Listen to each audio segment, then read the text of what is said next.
वैसे तो शास्त्रों में सत्संग और मनुष्य जीवन का उद्देश्य, इन दोनों में ऐसा सामंजस्य बताया गया है कि यदि मनुष्य जीवन के उद्देश्य को पाना है तो सत्संग के अतिरिक्त अन्य कोई साधन नहीं है, क्योंकि यहीं पर आकर जीव अपने जीवन के उद्देश्य को पाने के लिए जितनी भी चीज़ों की आवश्यकताएं होती हैं और जिनकी आवश्यकता नहीं होती, दोनों का ज्ञान सत्संग में ही प्राप्त करता है। श्रीमद् भागवत महापुराण के महात्म्य कहते हैं कि भाग्योदयेन बहुजन्म समर्जितेन सत्संगमं च लभते पुरुषो यदा वै अज्ञान हेतु कृत मोह मदांधकार नाशं विधाय ही तदोदयते विवेको।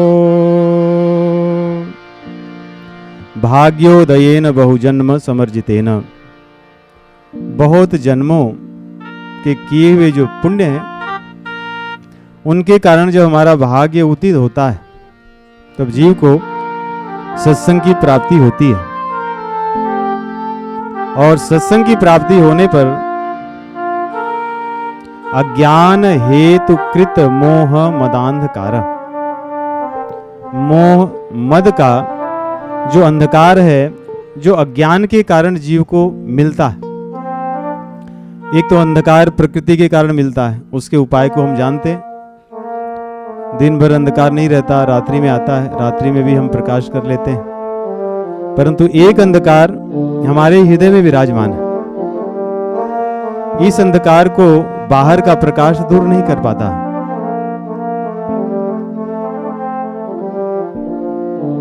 इस अंधकार को बाहर का प्रकाश या बाहर के बनाए हुए प्रकाश के जो अन्य माध्यम हैं उनसे कोई लाभ नहीं होता।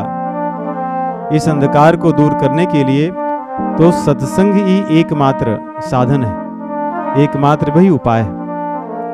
और जब ये अंधकार दूर हो जाता है तो कई जन्मों के हमारे किए हुए जो पाप हैं उनको नष्ट करने के लिए विवेक हमारे हृदय में जागृत होता है। हम लोग अपने पाप को दूर करने के लिए अन्य चीजों के लिए बहुत प्रयास करते हैं, लेकिन उसका दूर हम स्वयं ही कर सकते हैं। उसको दूर करने की क्षमता केवल हम में है।